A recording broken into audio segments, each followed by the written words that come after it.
Vamos abrir as nossas Bíblias na carta de Paulo aos Romanos, capítulo de número 8, aos Romanos, capítulo 8, onde nós iremos ler os versículos de números 15 e 16. Aos Romanos 8, versículos de números 15 e 16.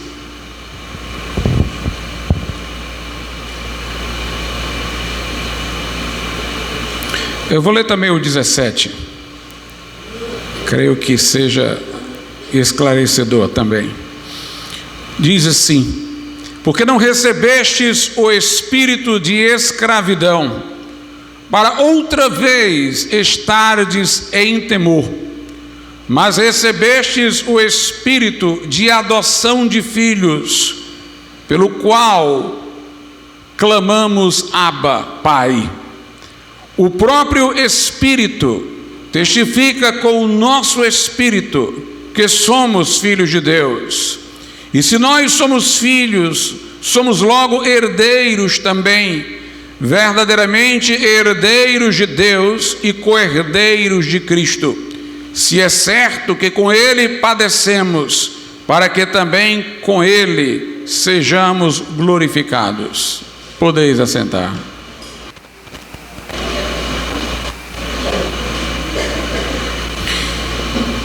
Esse texto, irmãos, ele indica-nos que este espírito de escravidão, para estar em temor, antecede necessariamente o espírito de adoção de filhos, e é colocado como um estágio que conduz à conversão, este espírito de temor. Porque ele diz: porque não recebestes o espírito de escravidão, para outra vez estardes em temor.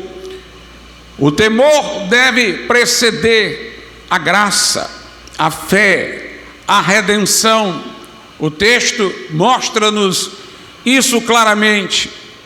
O que eu quero dizer é que nós temos três tipos de pessoas. A última delas, aquele que encontrou a Cristo, foi salvo. Me deterei agora nas duas primeiras. Nós temos aqueles que estão sem nenhum temor, vivendo dissolutamente, e nós temos aqueles que estão em temor. John Wesley dizia que o espírito de temor era necessariamente um estágio para chegar até o momento da conversão. E sua vida, mesmo sendo ele um pastor ordenado por muito tempo, foi marcada pelo temor, por dúvidas acerca de sua própria salvação, até que na experiência do coração aquecido, quando ele estava num culto na Inglaterra, um culto onde se reuniam os irmãos morávios, o seu entendimento se abriu e ele teve ali uma experiência de conversão. Há, portanto, alguém que esteja em situação pior do que esta, de estar com este espírito de temor de que fala aqui o texto. São os levianos, são os ateístas práticos, podem até dizer que acreditam em Deus, mas vivem como se ele não existisse, como se ele não fosse onisciente, como se seus atos promíscuos, transgressores, não estivessem sendo notados. Muitos destes reduzem a vida ao hedonismo, com o lema de que Paulo falou, que era reportado por alguns: comamos e bebamos, porque amanhã morreremos. Como se não houvesse o homem que prestar contas após a morte, ou como se a divindade fosse semelhante a um Papai Noel, que somente dá presentes e que não exerce juízo, não chama a si a juízo. Os gentios, em grande parte, viviam dessa maneira. Na carta aos Efésios, o apóstolo Paulo diz o seguinte: aos Efésios 4, a partir do versículo 17: e digo isto e testifico no Senhor, para que não andeis mais como andam também os outros gentios, pagãos, na vaidade da sua mente, entenebrecidos no entendimento, separados da vida de Deus pela ignorância que há neles, pela dureza do seu coração, os quais, havendo perdido todo sentimento, se entregaram à dissolução, para com avidez cometerem toda a impureza. Essa descrição não parece a descrição de alguém que está com temor, mas de pessoas cuja mente é fútil, vaidade da mente, cujo coração é duro, pessoas cujo entendimento moral está cheio de trevas, entenebrecido, que não tem o sentimento moral que se espera, que praticam a impureza com avidez, que se entregam deliberadamente à dissolução. Nós conhecemos muitas pessoas assim. Quando se lhes fala do inferno, elas até brincam, que preferem ir para o inferno do que para o céu, porque o céu é monótono, porque no inferno é onde estão os seus amigos. Não há temor nestas pessoas. Mas para que nós cheguemos à fé salvífica, para que nós possamos receber o Evangelho como Evangelho, que quer dizer boas notícias, é preciso que nós entendamos que nossa alma corre riscos. O que Jesus fez na cruz não passará de um evento histórico, até triste, talvez até injusto, mas não mais do que isso. Se a pessoa não reconhecer a gravidade do seu pecado, o risco de sua alma e a necessidade de uma compensação moral tão elevada como aquela que o Filho de Deus encarnado precisou fazer para expiar a nossa culpa e nos garantir o perdão de pecados. Por isso, a lei de Deus é importante. Ela não nos salva. Nós não podemos ser salvos pelas obras da lei. Todos nós somos pecadores, mas a lei, ela é um espelho para que possamos enxergar as nossas transgressões. Ter uma consciência ativada na lei de Deus é algo necessário. O Espírito Santo trabalha preliminarmente para nos conduzir ao arrependimento na nossa consciência. Ele a ativa, ele a desperta. Ainda que alguém não conheça a lei moral conforme revelada nas Escrituras, tem-na como lei natural na sua consciência, na natureza humana, escrita no seu coração.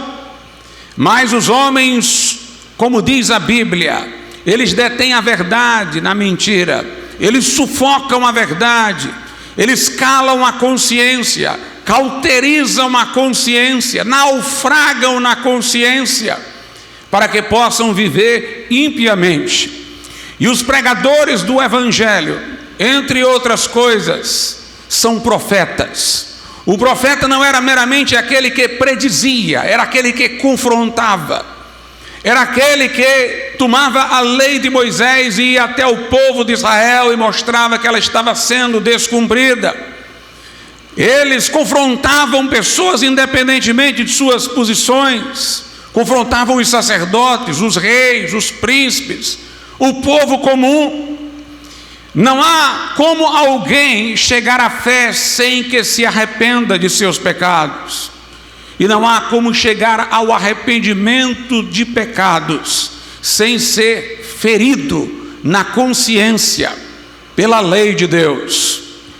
A lei, como disse eu, não nos pode salvar. Tiago é radicalíssimo quando ele diz: se alguém obedece à lei em quase todos os pontos e fracassa em um, para Deus ele é considerado culpado de ter fracassado em todos. Deus não tem balanças para comparar obras boas e más. Deus exige a retidão com a qual Ele fez o homem. Deus exige a perfeição que o homem voluntariamente perdeu pela queda. A lei de Deus exige, portanto, que a ela nos conformemos integralmente, exterior e interiormente. Mas nenhum de nós, sob os efeitos da queda de Adão, com a natureza corrompida, com as energias morais destruídas pela entrada do pecado no mundo, atendemos a essa exigência. Mas o caminho para a salvação está em um homem primeiramente reconhecer isso, que ele é devedor de Deus, que há uma lei divina que a ele se impõe, que ele é transgressor desta lei e merece o juízo eterno, a condenação, o inferno. A Bíblia Sagrada diz o seguinte, lá em Romanos, no capítulo de número 3, Romanos 3, versículo de número 19, e vamos ler também o 20. Ora, nós sabemos que tudo que a lei diz aos que estão debaixo da lei o diz, para que toda boca seja fechada e todo mundo seja condenável diante de Deus. Por isso nenhuma carne será justificada diante dele pelas obras da lei, porque pela lei vem o conhecimento do pecado. A lei não traz o remédio, traz o diagnóstico. A lei não nos limpa, ela mostra-nos no espelho. Todos estamos debaixo da lei, e no dia do juízo, se a lei for o padrão de medida para nosso julgamento, nós teremos que estar com a boca fechada, porque todo mundo é condenável diante de Deus, porque nenhuma carne será justificada diante dele pelas obras da lei, porque o que vem pela lei é o conhecimento do pecado. O apóstolo Paulo, ele era um homem religioso, perseguiu a igreja como judeu, que era antes da conversão, mas o fez por zelo. Ele não fez por rancor ou mágoa, mas achando que estava fazendo o correto. Ele diz que tinha zelo, porém sem entendimento. Paulo era um leitor assíduo das Escrituras do Velho Testamento. Paulo, meus amados irmãos, era conforme o entendimento que se tinha da lei entre os fariseus, que diminuía a intensidade de suas exigências, apenas exigia a adequação externa e não as motivações internas, considerado irrepreensível. Ele diz isso na carta aos Filipenses: pela justiça que há na lei, eu era considerado irrepreensível. E Paulo diz em Romanos 7:7, eu não conheceria o pecado se a lei não me dissesse, não cobiçarás. Ou seja, ele era tão ajustado do lado de fora, de maneira que não adulterava, não levantava falso testemunho, não era homicida, que ele foi conseguir enxergar pela lei que era pecador, através do 10º mandamento, que diz, não cobiçarás. À luz do último mandamento do decálogo, foi que ele foi fustigado pela ação do Espírito Santo para ser convencido de que era um transgressor. Lá no íntimo ele sabia que por mais que se conformasse externamente ao padrão, o seu coração cobiçava aquilo que não era lícito. O seu coração desejava muitas vezes a transgressão que ele procurava conter para que não ganhasse expressão, mas ficava nas suas fantasias. O fato é que um homem tão religioso como ele pôde, através da lei, quando ele honestamente se colocou diante dela, enxergar o seu pecado. Portanto, cabe-nos acordar as consciências dormentes, cabe-nos mostrar os padrões da lei de Deus, para que o Espírito Santo possa convencer o mundo, os ouvintes, do pecado, da justiça e do juízo. E é quando vem esta convicção de pecado, quando a pessoa começa a levar a sério a lei de Deus e vê que é um pecador, que chega-lhe o espírito de temor, que ela então percebe que ela é escrava do pecado, que ela não consegue vencer o pecado, que ela está condenada, e então vem o temor que precede a fé. A Bíblia Sagrada diz o seguinte, lá na carta de Paulo aos Gálatas, Gálatas capítulo de número 3, a partir do versículo de número 22, mas a Escritura encerrou tudo debaixo do pecado, para que a promessa pela fé em Jesus Cristo fosse dada aos crentes. Mas antes que a fé viesse, estávamos guardados debaixo da lei e encerrados para aquela fé que se havia de manifestar. De maneira que a lei nos serviu de tutor para nos conduzir a Cristo, para que pela fé fôssemos justificados. Mas depois que veio a fé, já não estamos debaixo de tutor. A lei de Deus, irmãos, mais particularmente aqui Paulo está se reportando à lei de Moisés como um todo. Ela, pela sua parte moral, revelava ao homem que ele era transgressor, e pela parte cerimonial, os ritos, os sacrifícios, criava a esperança da vinda do Redentor, que viria para ser o Cordeiro de Deus que tira o pecado do mundo. Mesmo naqueles ritos havia um temor que era incutido. As pessoas poderiam ver no animal que gemia e sangrava, era acultelado pelos pecados do povo. Como o pecado é duro, exige sacrifício, exige expiação, exige sangue. Ali aquelas pessoas mantinham-se em temor e sob a esperança advinda da imagem daqueles ritos, que era melhor esclarecida quanto ao seu significado pelos profetas que prediziam a vinda do Messias para na cruz sofrer em nosso lugar. A lei nos serviu de um tutor, de um guia para nos conduzir à fé, para que pela fé agora fôssemos justificados, inocentados, absolvidos no tribunal de Deus.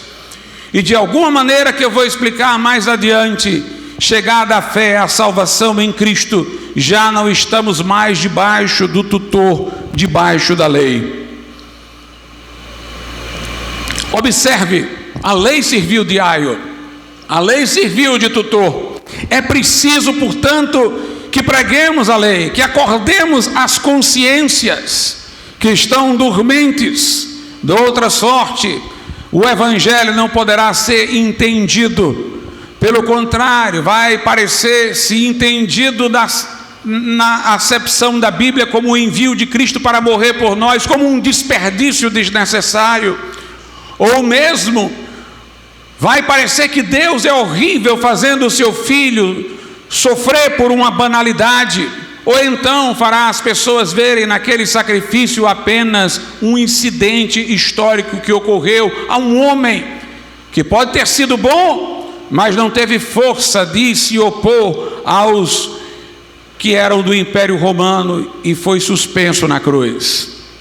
É preciso, portanto, que o homem chegue ao conhecimento do pecado. Aqui em Gálatas 4 diz assim, é muito interessante para entendermos o Velho e o Novo Testamento. Digo, pois, que todo o tempo, verso 1, que o herdeiro é menino, em nada difere do servo, ainda que seja senhor de tudo, mas está debaixo de tutores e curadores até ao tempo determinado pelo Pai. Assim também nós, quando éramos meninos, estávamos reduzidos à servidão debaixo dos primeiros rudimentos do mundo. Mas vindo a plenitude dos tempos, Deus enviou o seu Filho, nascido de mulher, nascido sob a lei, para remir, ou seja, para resgatar os que estavam debaixo da lei, a fim de recebermos a adoção de filhos. E porque sois filhos, Deus enviou aos vossos corações o Espírito de seu Filho, que clama: Abba, Pai. Assim que já não és mais servo, mas filho. E se és filho, és também herdeiro de Deus por Cristo. O apóstolo diz o seguinte: no Velho Testamento, antes que Jesus viesse, o que Deus quis preservar no povo de Israel, o povo que foi destinatário da revelação, Deus quis preservar o temor e a esperança deste povo, até que em Cristo se pudesse entender que a partir dali este tipo de temor não tem mais sentido. Através da lei e de suas ameaças, o povo estava constantemente advertido da gravidade dos pecados, para se manter em temor, embora os profetas traziam a esperança de Cristo, em quem creram profeticamente aqueles que foram salvos no Velho Testamento. E aqui o apóstolo compara aqueles crentes do Velho Testamento, ou o povo de Israel como nação, a uma criança. Uma criança, ela não era muito diferente do servo enquanto criança. Estava submetida à rigorosa disciplina do pai. Se transgredisse a orientação paterna, esta criança apanhava como um escravo. Um servo também tinha algum tipo de censura, algum tipo de sanção. Então, enquanto havia aquele tempo da infância, a criança era como o escravo, mantida sob o zelo, o cuidado do tutor, que era a lei de Deus. Mas agora, quando chega o Novo Testamento, a Bíblia fala como se nós estivéssemos chegados à emancipação, à idade adulta. Agora, assim como um adulto, ele já não está mais sob a disciplina do pai, sua vigilância, sua desaprovação em forma de sanção. Assim também, quando chegamos à fé, já não precisamos mais estar debaixo do tutor, que é a lei. Mas sempre há a ideia de que a lei tem uma função preparatória para a conversão. Existem os gentios ávidos para praticar toda a dissolução sem temor, mas existe aquele que ainda não tem o espírito de filho, mas tem o espírito de servo. Ele de alguma maneira leva a sério as coisas de Deus. Talvez seja um religioso, diligente na sua religião, como era o apóstolo Paulo, mas está sob a lei e não conhece o evangelho. John Wesley retratou ele, que foi, como disse eu, um pastor anglicano, que por muito tempo exerceu até a função sem julgar ter tido uma experiência de conversão. Ele viveu muito tempo sob o que ele chamou de espírito de servo. Era um homem rigoroso, um homem cheio de método, cheio de princípios para a sua devoção pessoal. Era admirado por sua religiosidade, fervor, sinceridade e rigor ascético. Mas ele disse: eu tinha o espírito de servo e não tinha o espírito de filho. Todo aquele zelo era de alguém que estava sob a lei, mas ainda não compreendera a salvação por graça, mediante a fé, não por obras, para que ninguém se glorie. E ele entendeu que era necessário aquilo tudo, era necessário aquele momento de temor, para ele compreender a gravidade do pecado e chegar à experiência de salvação. A lei é um tutor, a lei precede a graça, a lei fere e a graça cura. A lei, meus amados irmãos, dá o diagnóstico e o evangelho oferece o remédio. Portanto, ainda que não preguemos a lei para a salvação, a pregamos para a condenação, sem cuja percepção ninguém vai buscar a sua própria salvação pessoal. Nós vemos o seguinte, que o apóstolo Paulo falou não apenas de sua culpa, como algo que lhe incomodava antes da conversão. Eu sou um transgressor e preciso de compensação para a minha culpa, de expiação. Eu preciso de algo pelo qual possa ser justificado no tribunal de Deus e não está em mim, tem que vir de outro. Mas ele também se via angustiado pela incapacidade de se libertar da escravidão do pecado. Diz a Bíblia o seguinte, em Romanos capítulo de número 7.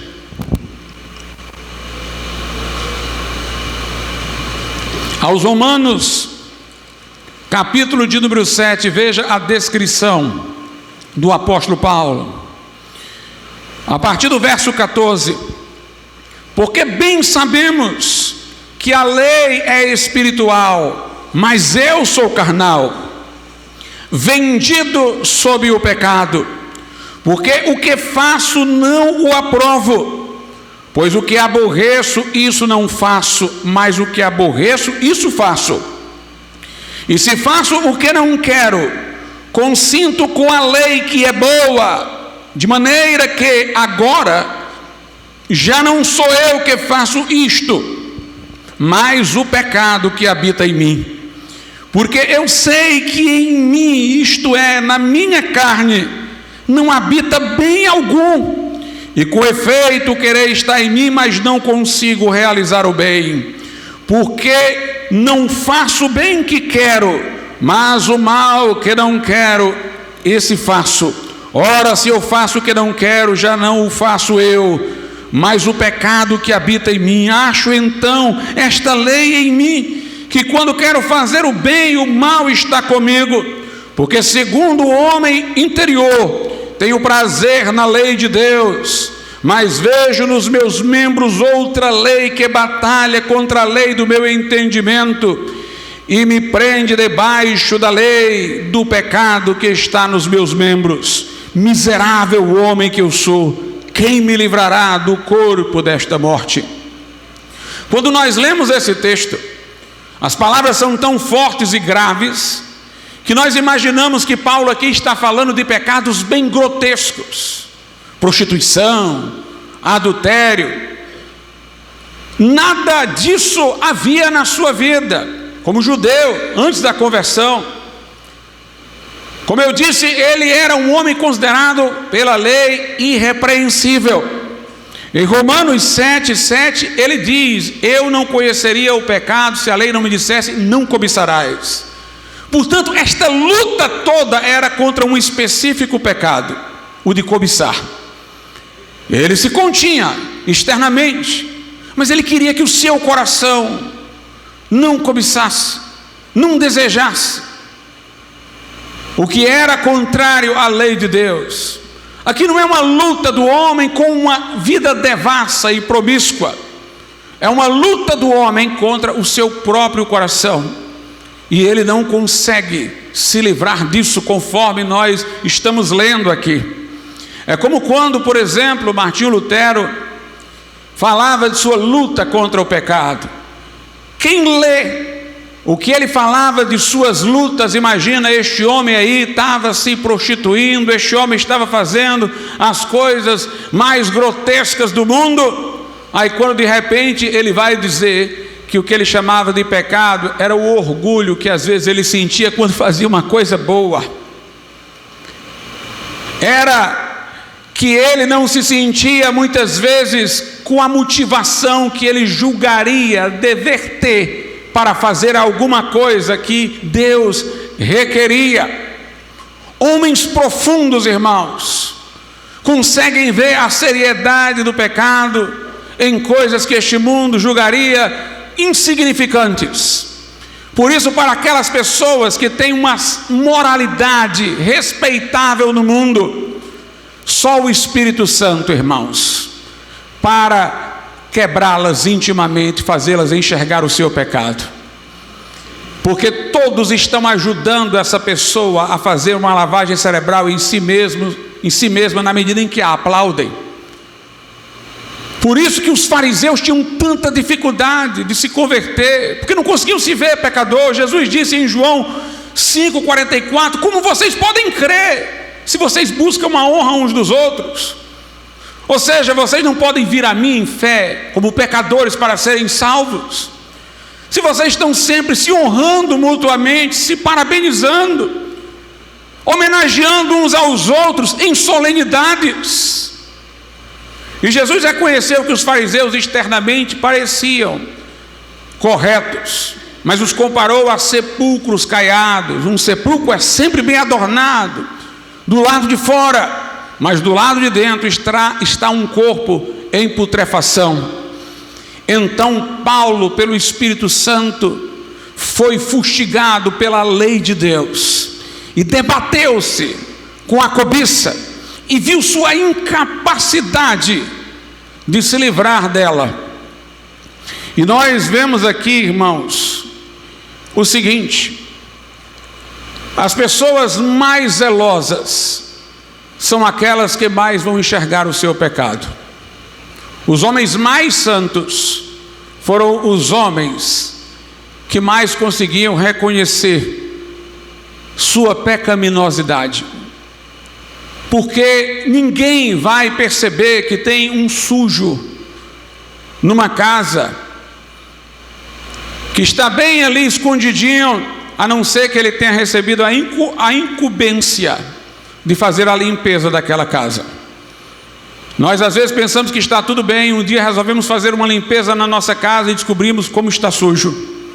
É quando queremos realmente buscar a perfeição que nós conseguimos enxergar os nossos erros. E Paulo aqui viu-se escravo do pecado.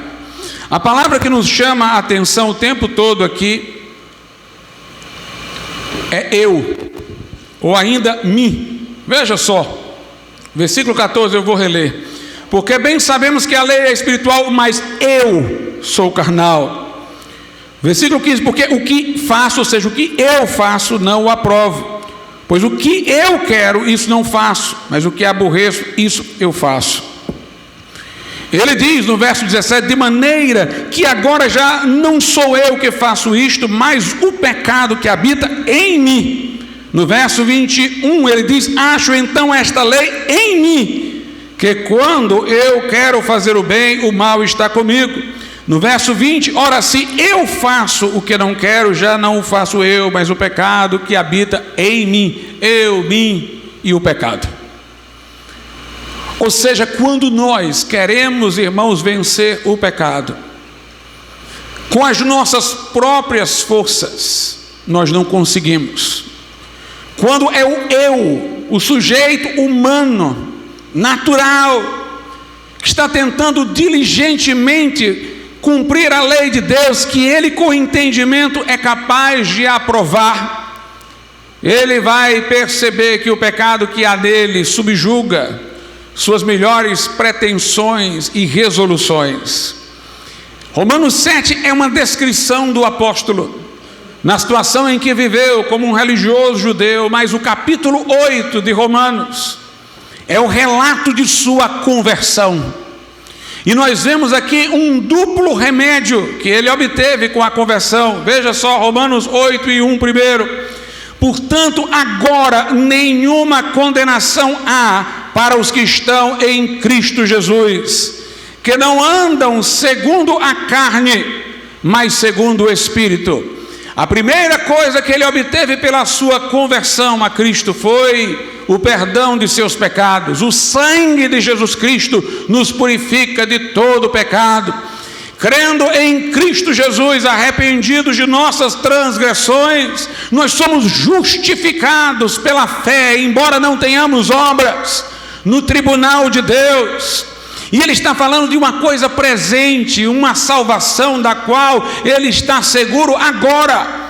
Portanto, agora, não é amanhã não, agora que ele se converteu, nenhuma condenação há para os que estão em Cristo Jesus. Essa palavra condenação não significa uma sentença, significa uma execução. Não há nenhuma pena a ser executada para os que estão em Cristo Jesus. Por isso nós entendemos aqui que não somente estamos longe do inferno, mas também de um imaginário purgatório. Não há pena a ser cumprida sob qualquer condição, não há execução de qualquer tipo. Agora, nenhuma condenação há para os que estão em Cristo Jesus. Agora veja o verso 2, é o outro aspecto da conversão, é o outro remédio que veio pela graça. Porque a lei do Espírito de vida em Cristo Jesus me livrou da lei do pecado e da morte. Há dois sentidos em que nós falamos de lei. Um é externo. A lei que estabelece os mandamentos e o que fazer. O outro sentido de lei é alguma coisa ligada à própria estrutura da natureza. A lei da gravidade não é uma prescrição para alguém obedecer, é o modo como funcionam as coisas. Elas tendem, se arremessadas acima, para baixo. Há uma lei dentro de nós desse tipo, é a lei do pecado. Não é um mandamento, é uma lei interna, é uma inclinação que nos derrota. Então nós conhecemos a lei de Deus, que, como Paulo diz, no verso 14 é espiritual. No verso 12 ele diz que ela é santa, e o mandamento é santo, justo e bom.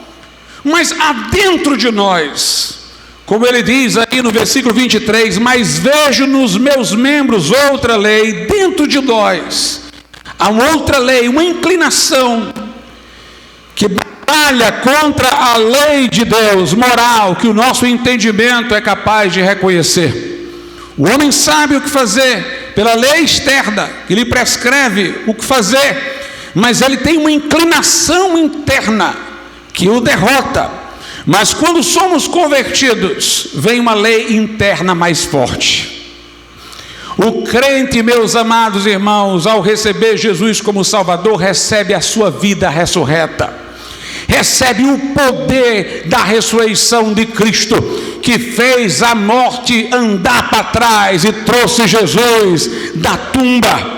Porque a lei do Espírito de vida em Cristo Jesus me livrou da lei do pecado e da morte. E agora, com o Espírito Santo habitando em nós, nós temos uma força na direção da obediência.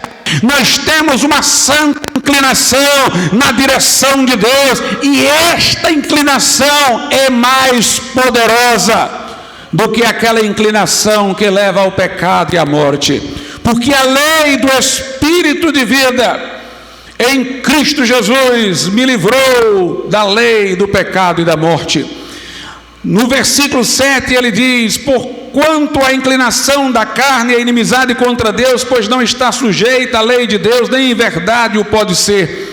Portanto, os que estão na carne não podem agradar a Deus. Vós, porém, não estáis na carne, mas no Espírito, se é que o Espírito de Deus habita em vós. Mas se alguém não tem o Espírito de Cristo, esse tal não é dele. E se Cristo está em vós, o corpo, na verdade, está morto. Quer dizer, o corpo tem o destino da morte. Esse corpo da gente ainda é mortal por causa do pecado, mas o Espírito, nosso Espírito, vive por causa da justiça de Cristo, porque nos foi imputada a justiça de Cristo, os nossos pecados foram perdoados, fomos vivificados no homem interior e podemos agora andar em novidade de vida.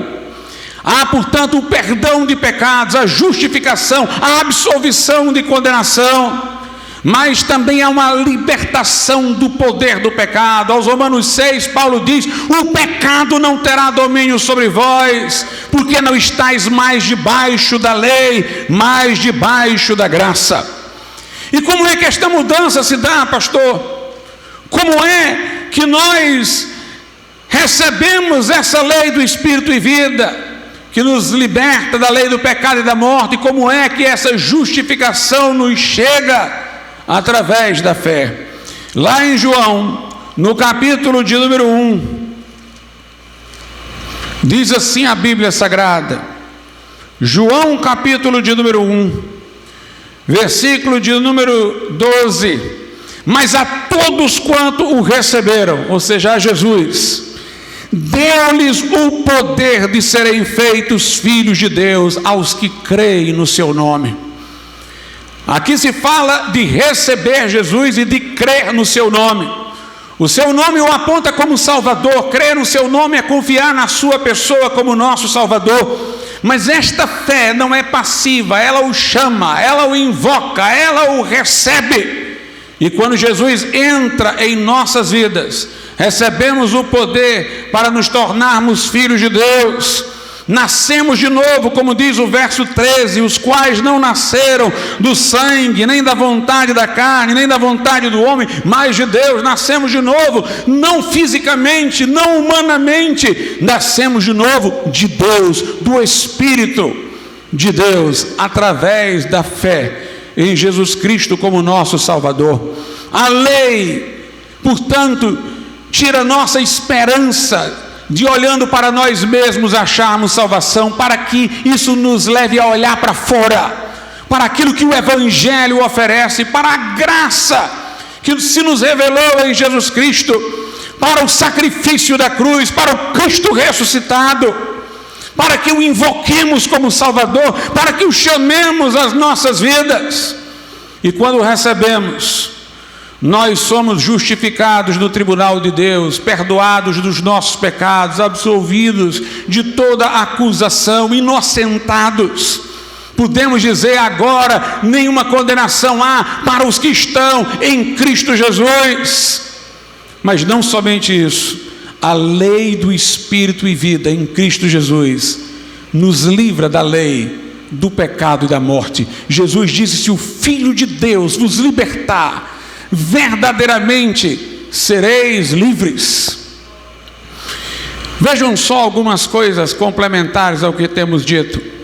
O texto que eu li no começo diz que nós não recebemos mais o espírito de temor.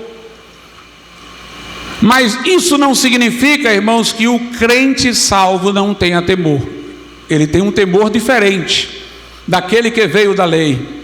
A lei traz-nos ameaças e o Evangelho traz-nos promessas.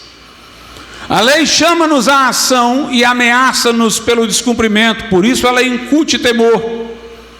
O Evangelho, ele tem uma promessa. A promessa não fala do que você vai fazer, mas do que vai fazer aquele que ele está prometendo. Se alguém me faz uma promessa, não está me chamando à ação, está dizendo que ele fará uma ação. Uma promessa é para ser recebida com fé. A lei exige, a promessa dá, a lei ameaça, mas a promessa consola e salva aquele que crê. O Evangelho é uma promessa. Mas como a maneira de nós sermos salvos pela fé não anula a lei de Deus, nós, apesar de não estarmos mais sob aquele temor de castigo e de juízo, estamos sob um ar de reverência. O Deus que nos salvou é um Deus tão sério, é um Deus tão honrador da ordem moral que estabeleceu, que para me salvar, Ele não escolheu abandonar a sua lei, Ele escolheu enviar seu Filho para morrer em meu lugar. Meus irmãos, quem crer nisso e entende, não é leviano, estremece. Quem entende isso não vai dizer: eu estou perdoado, eu vou sair pecando. Esse não entendeu nada. Porque entender isso profundamente, mediante a fé salvadora, nos leva a estremecer de reverência. Deus leva tão a sério a sua lei, que Ele submeteu o seu próprio Filho à morte para nos salvar, honrando a sua lei. Romanos 3, eu acho que é o 21, é o último versículo de Romanos 3. Diz que a fé não anula a lei, mas a estabelece. É nesse sentido. A fé não traz em nós uma sensação leviana de desprezar a lei de Deus. Pelo contrário, A fé pela qual somos salvos, entendendo como Deus honra a sua lei, estabelece o valor da lei. Para nos salvar, Deus agiu dentro de sua própria lei. Quando recebemos a salvação, não temos mais aquele espírito de temor, de estar sob ameaça de castigo, embora tenhamos essa reverência santa de que vos falei. E recebemos o espírito de adoção de filhos. Eu releio Romanos 8:15. Porque não recebestes o espírito de escravidão para outra vez estardes em temor, mas recebestes o espírito de adoção de filhos, pelo qual clamamos, Abba, Pai. Essa história de que todo mundo é filho de Deus não tem base bíblica. Jesus disse em João 8,44 era que os fariseus eram filhos do diabo. O que se pode dizer é que somos filhos de Adão, somos criaturas de Deus. Se eu fizer um boneco de gesso, esse boneco é uma criatura minha, não é meu filho, não participa do que eu sou. Nós somos criaturas de Deus, mas quando recebemos a Cristo, então nós participamos daquilo que Cristo é.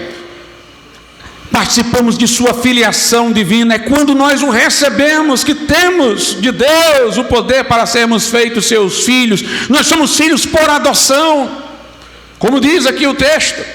Não recebestes o espírito para outra vez estar, espírito de escravidão para outra vez estardes em temor, mas recebestes o espírito de adoção de filhos, pelo qual clamamos, Abba, Pai. Abba é a expressão em aramaico que significa pai no sentido terno. Jesus a usava.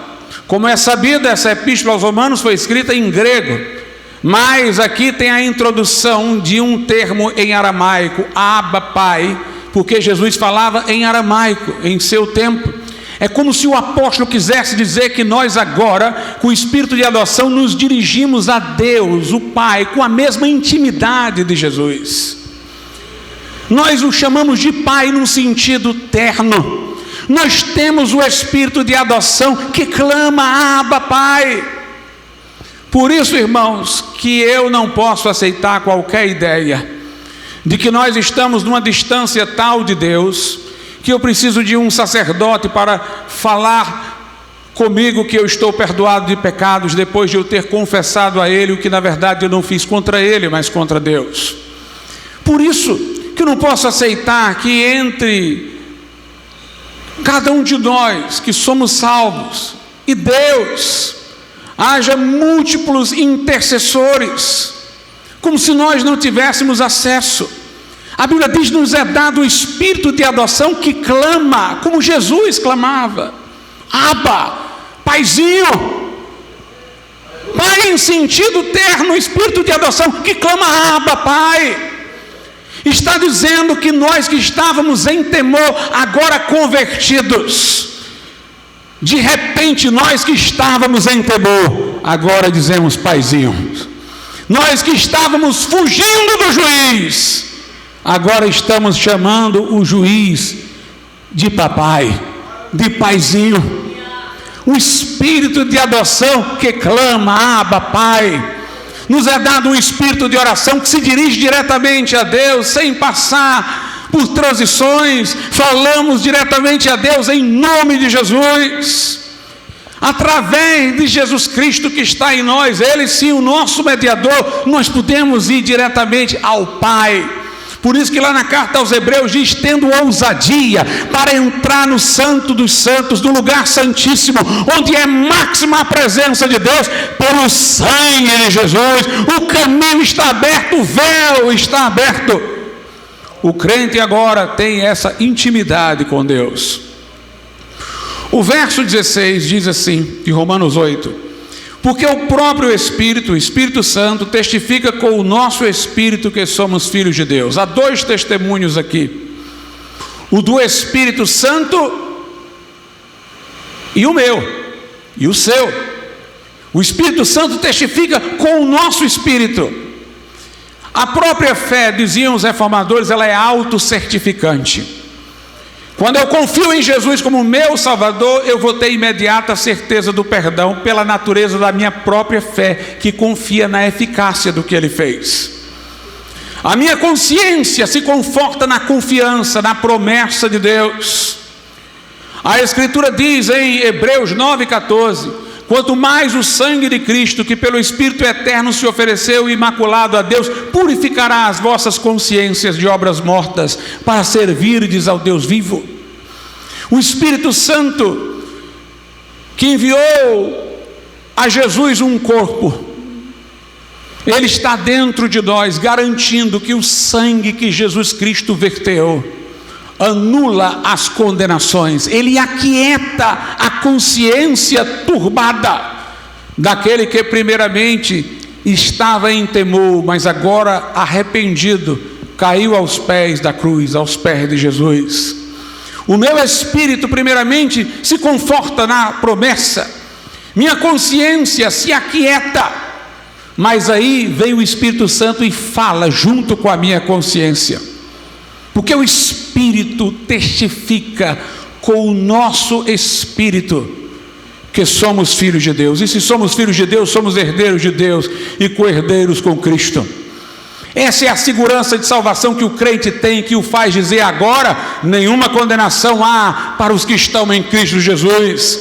Lá na primeira epístola de João, no capítulo de número 5, versículo de número 10, diz: quem crê no Filho de Deus, em si mesmo tem o testemunho.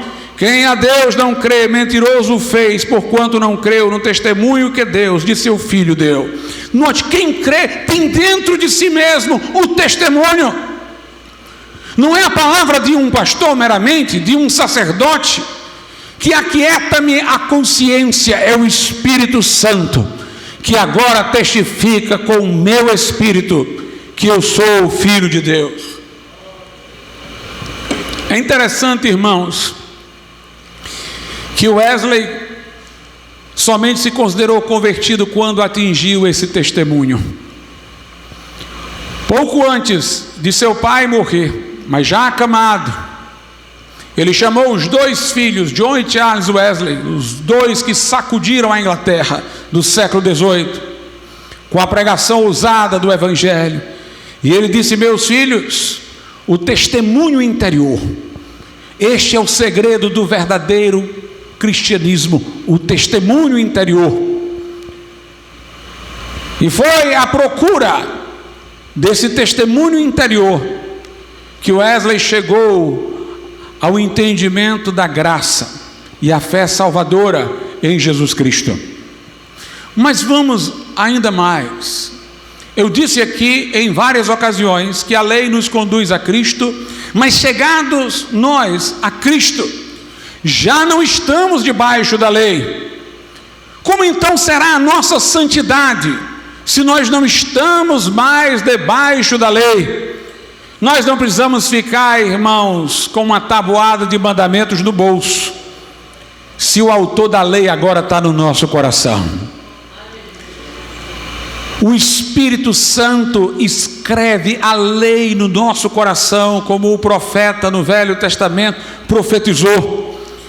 Nós temos não apenas cartas de Paulo para ler, mas essas cartas, que são a palavra de Deus, estão escritas no nosso coração. Lá na segunda carta de Paulo aos Coríntios, veja que coisa gloriosa.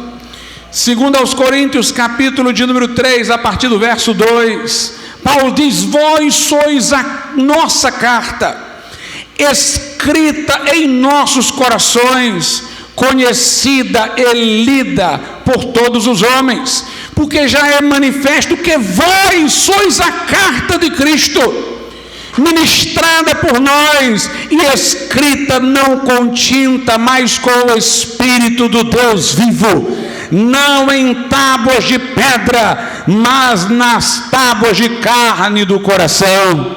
O que é glorioso é isso: enquanto nós olhávamos para a lei e a apreciávamos com o nosso entendimento, mas a lei do pecado nos dominava intimamente, só havia fracasso. Mas agora, meus irmãos, nós temos a lei do Espírito de vida em Cristo Jesus dentro de nós. Nós somos a Escritura viva, nós somos a Escritura ambulante, escrita pelo dedo de Deus, pelo Espírito do Deus vivo. O que a Bíblia quer dizer é que não somente eu vou ler sobre a lei escrita em tempos pretéritos, mas o Deus que é vivente, que está aqui agora, tem escrito esta lei no meu coração, no coração do crente, esculpido em nós uma nova natureza. A Escritura segue aí no versículo 6 de 2 Coríntios 3. O que nos fez também capazes de ser ministros de um novo testamento, não da letra, mas do Espírito, porque a letra mata e o Espírito vivifica. Ou seja, aqui não é desprezo pela Escritura, mas é dizendo que se eu me guiar apenas por aquilo que eu leio na Bíblia, mas não tiver vida dentro de mim, eu vou ser aquele homem de Romanos 7, querendo acertar e errando. Mas o Espírito vivifica a letra dentro de nós. O verso 7 diz: se o ministério da morte, aquele como ele chama a lei mostra ao homem que ele está sentenciado à condenação. E se o ministério da morte, gravado em letras de pedras, veio em glória, de maneira que os filhos de Israel não podiam fitar os olhos na face de Moisés, por causa da glória do seu rosto, a qual era transitória, como não será de maior glória o ministério do Espírito? Porque se o ministério da condenação, que é a lei, que é importante, foi glorioso, tem sua razão, muito mais excederá em glória o ministério da justiça. A santificação do crente não é com a tabuada de mandamentos no bolso, é ouvindo o Espírito Santo que está dentro dele, é sendo guiado pelo Espírito Santo. Vamos ver alguns textos. Romanos 8, é o versículo anterior ao que lemos no início dessa pregação. Romanos, capítulo de número 8, versículo 14. Porque todos os que são guiados pelo Espírito de Deus, esses são filhos de Deus. Veja agora Gálatas, capítulo de número 5. Carta do apóstolo Paulo aos Gálatas, capítulo de número 5, diz assim a palavra de Deus, versículo 16: digo, porém, andai em espírito, e não cumprireis a concupiscência da carne. Ou seja, deixe o Espírito guiar vocês, que vocês não vão fazer o que a carne manda, não precisa viver sob a opressão da lei. Versículo 18: mas se sois guiados pelo Espírito, não estáis debaixo da lei.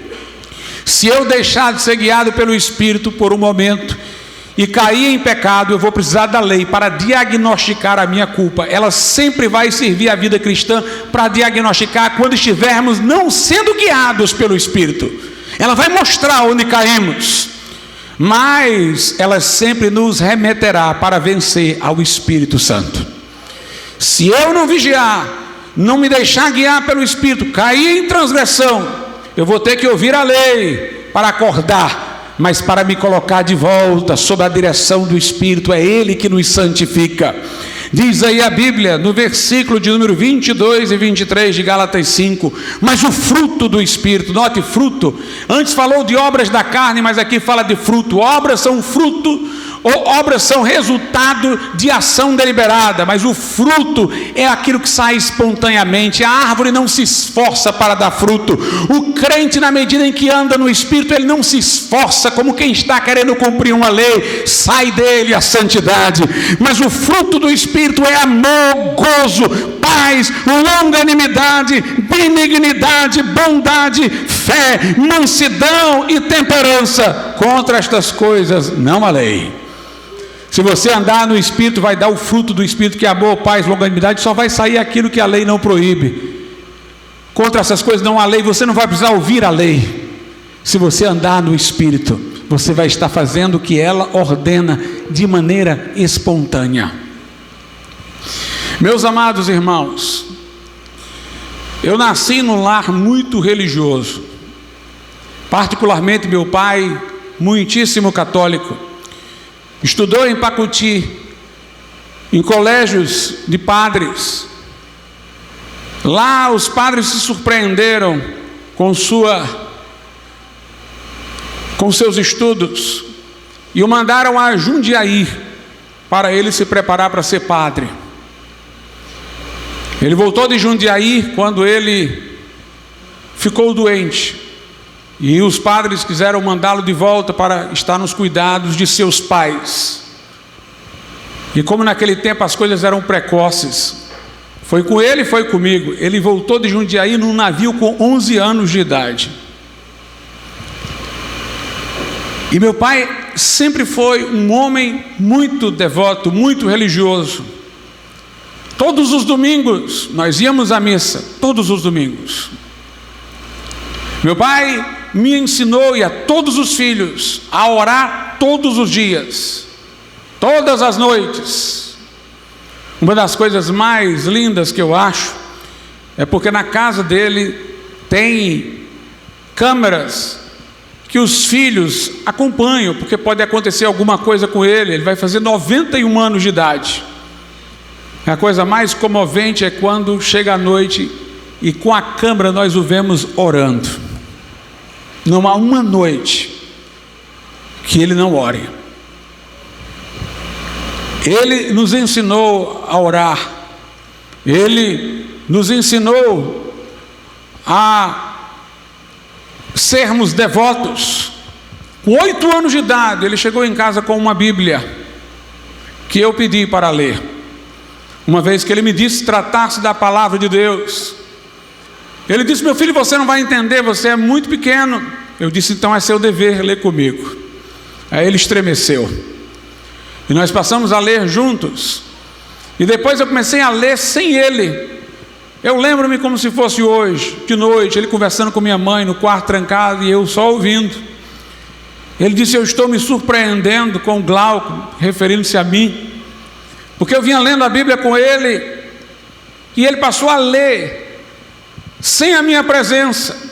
E quando eu fui ler com ele, eu fiz uma interpretação errada. Ele disse: não é assim não, eu li antes e é assim. E eu o corrigi e ele ficou surpreso.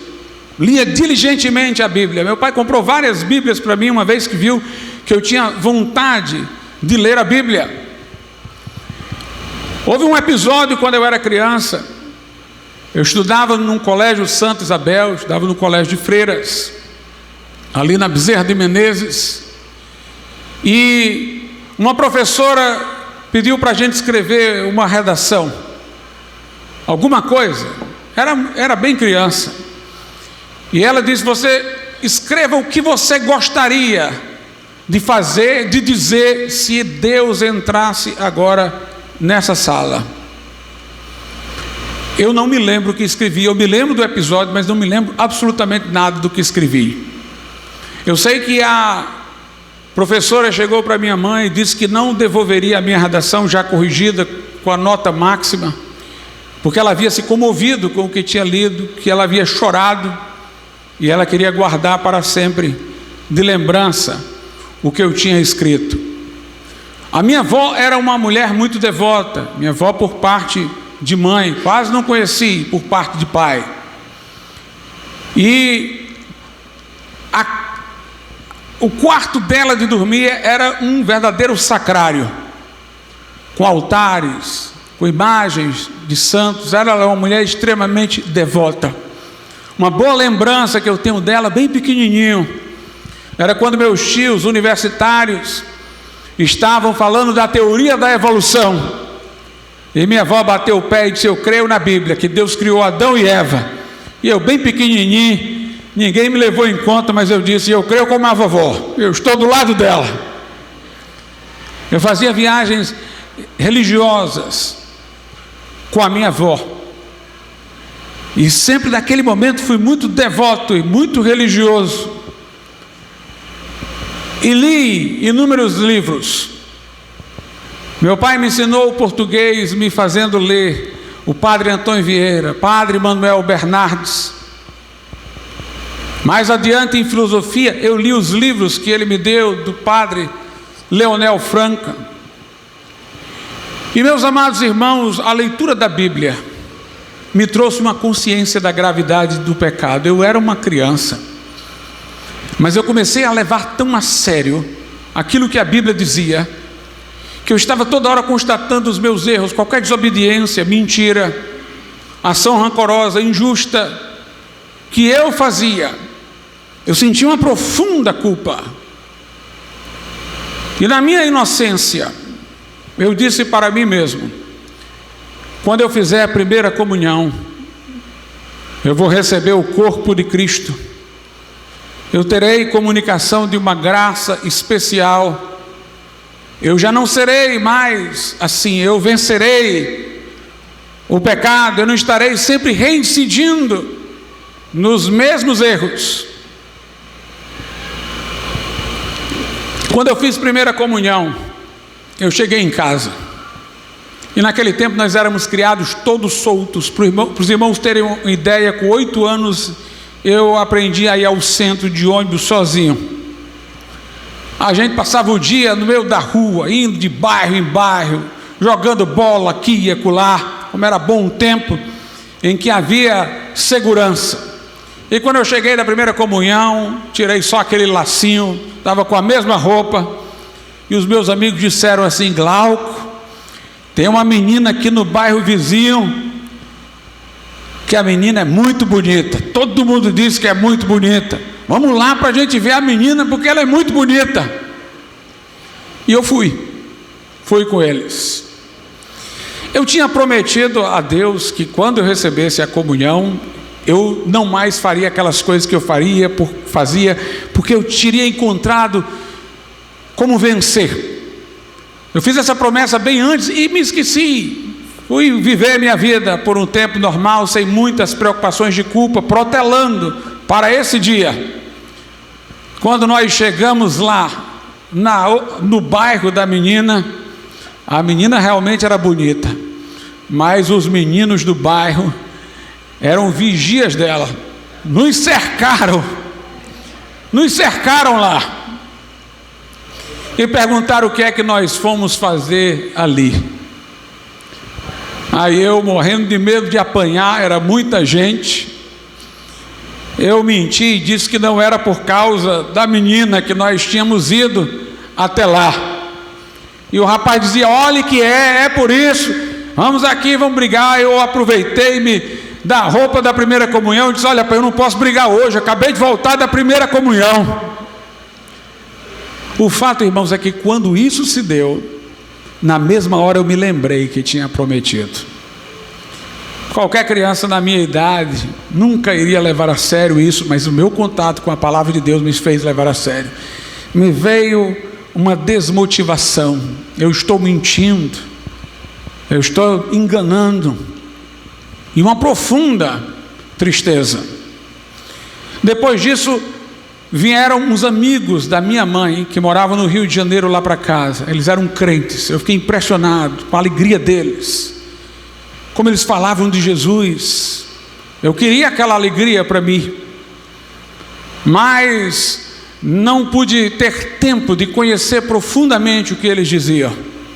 E aí, com 14 anos, quando eu estudava no colégio a Reforma Protestante, eu li que Lutero passara por experiências agonizantes com a culpa, a dificuldade de se livrar do pecado, até que mediante a fé, sem as obras, ele encontrou paz com Deus e uma mudança de vida que alegrou o seu coração. Quando eu li aquilo, eu pensei: eu quero saber se isso está certo. E eu li o Novo Testamento inteiro naquele ano, li analiticamente, li não corridamente, mas li intensamente. Eu queria uma resposta. O que eu procurava no início estava errado. Eu procurava saber qual era a igreja certa, somente isso. Se o problema que eu tinha era porque eu estava na igreja errada, se eu fosse para uma igreja certa, aquilo ali iria modificar. E a minha pesquisa estava em cima desse assunto, ver aquilo que Lutero pensava, o que a igreja católica dizia, o que é que os evangélicos falavam, e examinar. Eu me dirigi ao padre do colégio. O padre não dava explicações suficientes para aquilo que eu já estava vendo contrapor-se à igreja romana, mas eu o ouvia. Alguns colegas novos convertidos, que tinham recentemente se convertido ao Evangelho, o colégio era o colégio cearense, eu disputava com eles, defendendo o catolicismo romano.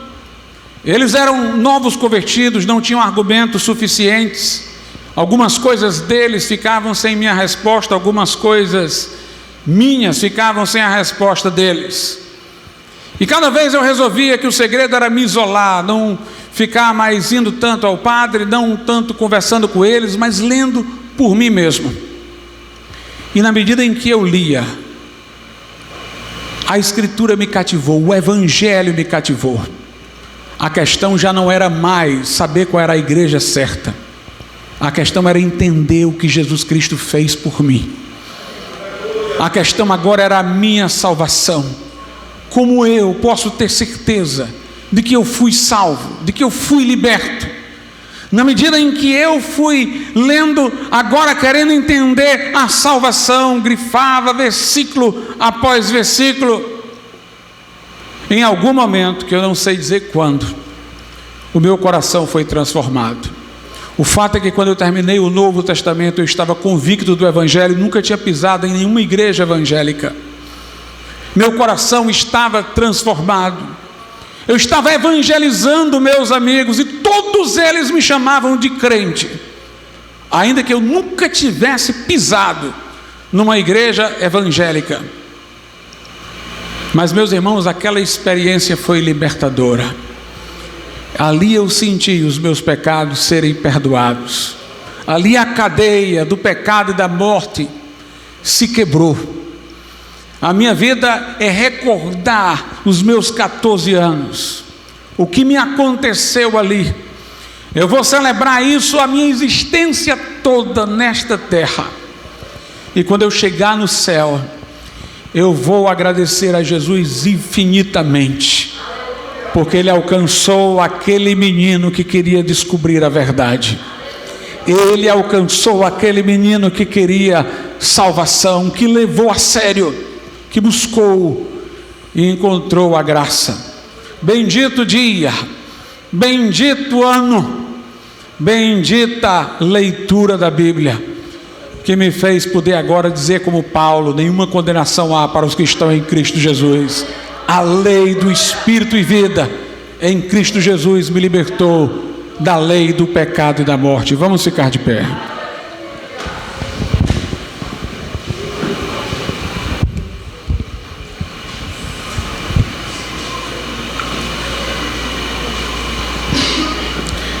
Soberano e altíssimo Deus, nosso eterno Pai, nós te louvamos pela tua maravilhosa graça, por esta mensagem, Senhor, por este evangelho tão simples, tão claro, que expressa, meu Deus, este amor tão insondável, que fez com que, em meio a um sacrifício, seu próprio Filho, Deus, quisesse nos salvar.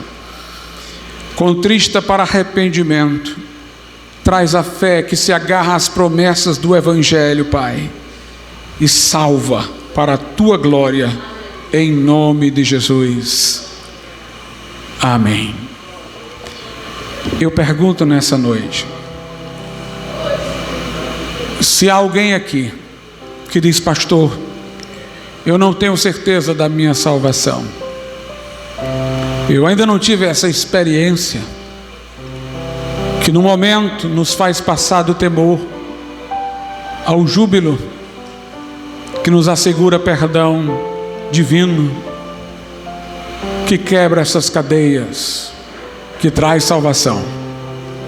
Mas nessa noite eu quero entregar meu coração a Jesus Cristo, dessa forma que foi falado, recebendo, confiando nele como meu único e todo suficiente Salvador.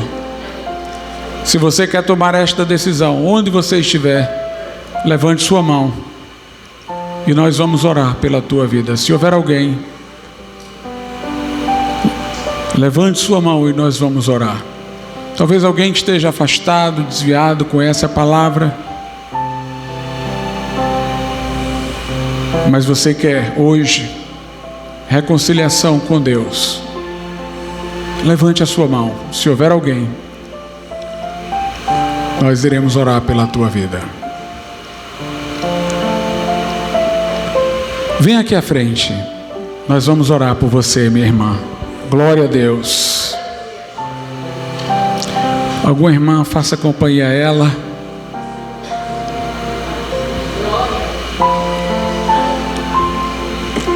Se houver mais alguém, levante sua mão.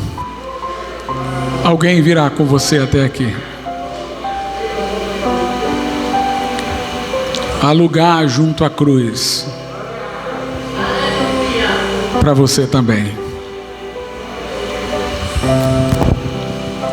Soberano e altíssimo Deus, nosso Pai, nós te louvamos e te agradecemos, Senhor, porque a tua palavra, meu Pai, prosperou e chegou neste coração que agora te confessa.